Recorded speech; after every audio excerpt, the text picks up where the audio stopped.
Hey, welcome back. Especially if you're new. Got a few new followers since the last video posted, so thank you very much.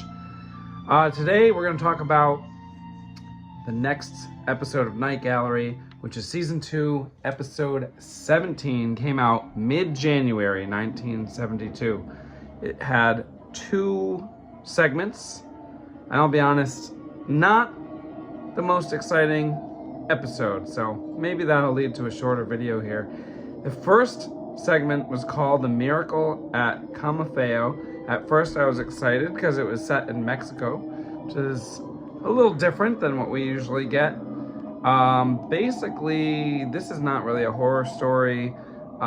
Basically, this insurance agent has traveled to Mexico because there is someone who claims to have been paralyzed after being hit with a bus, and he plans to go to a shrine in Camafeo, Mexico, where people supposedly pray for their ailments to go away and are often granted.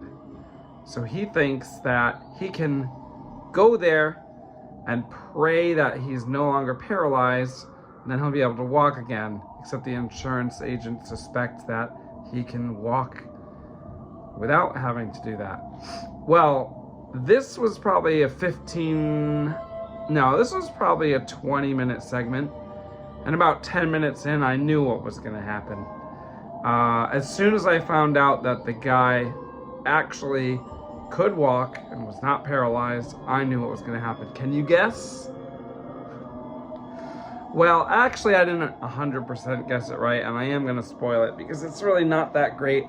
If you really don't want it to be spoiled, go watch the episode and then come back.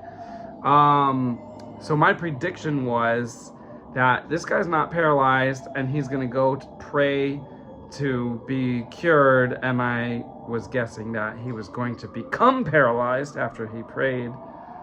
But what actually happened was there was a little blind boy who prayed to not be blind, and his prayers were granted, and then your boy gets blinded with the full white contacts here.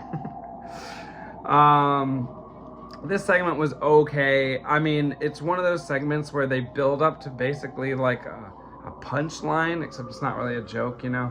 It's kind of like a plot twist, except it's not that much of a twist when you can see that it's going to be a tragic twist. Like, I guess it was a slight twist that he went blind instead of getting paralyzed, but anyway, I'd give this one probably a 5 out of 10.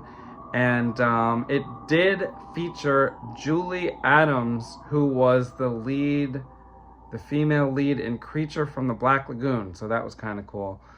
That came out in 1954, so this was like 18 years later. She still looked kind of young.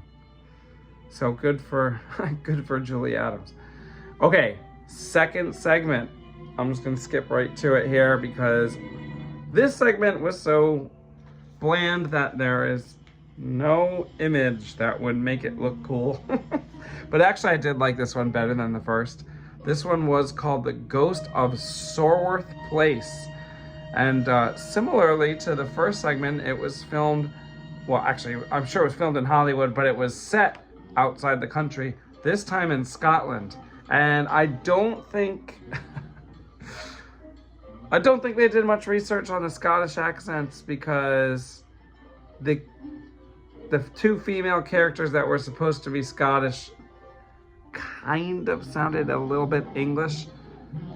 I don't think they were English though.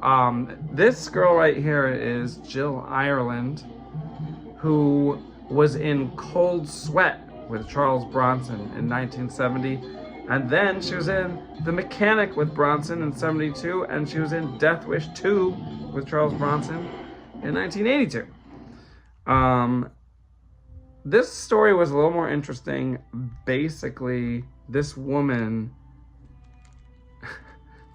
killed her husband, and before he died, he said that in a year he was going to come back and get revenge on her as a ghost. So she basically recruits this guy to protect her I thought this was kind of interesting. She killed her husband because he cheated on her. And like towards the end, she lets our, hero here know, oh yeah, he cheated on me because like I would not touch him at all. For their marriage. I think they were married like 1 or 2 years. And she said this was interesting. She has no love inside her for anything on earth. Not a blade of grass, not a man, nor beast. She said something like that. And I'm thinking like, she just like recruits this random American guy to protect her from a ghost, and he fully buys into it, and he thinks he's gonna, let's say, marry her after. You can tell what the motivation is. And then she's like, oh, by the way, I'm like never gonna like you or touch you or anything like that, even though they are hugging. I don't think she meant touch literally, if you know what I mean. And he's like, yeah, I'll still do it. He's gonna fight the ghost anyway. There was kind of a cool surprise ending there. I'm kind of inclined not to spoil it, but since this is already clearly a spoiler episode, I will tell you that in the end, he becomes a ghost, and it seems like she's kind of into that. I don't know if that makes any sense. And she's like, come here. And then actually, this was crazy. She says that she's like, has no, let's say, romantic interest in him. But then when he like goes into her room or whatever, she's like waiting for him with no clothes on. She's just wearing her bed sheet. That's it. And she's like, I'm ready or whatever. And he's like, I'll be back in a year. And that's the end of it.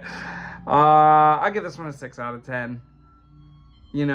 I think they were running out of ideas at this point. Now, I mean, you can always get new ideas. I don't know if that's why, they have different writers on every episode. I don't know if that's why they decided, let's do one in Mexico and let's do one in Scotland. But I think the budget was so low, they just basically said it was Mexico, It's just some studio in Hollywood. It's, they're not going anywhere. They don't have the money for that. But that being said, some previous episodes were definitely way cooler than this one. Overall, I guess we're going to average out to 5.5 out of 10. Not one of the best episodes. So, we'll see what happens next time. Although I'm hoping to do a movie for the next video and not a Night Gallery episode. But you never know what's really going to happen between now and the time I actually make it. So once again, thanks for watching. And we'll see you in the next one.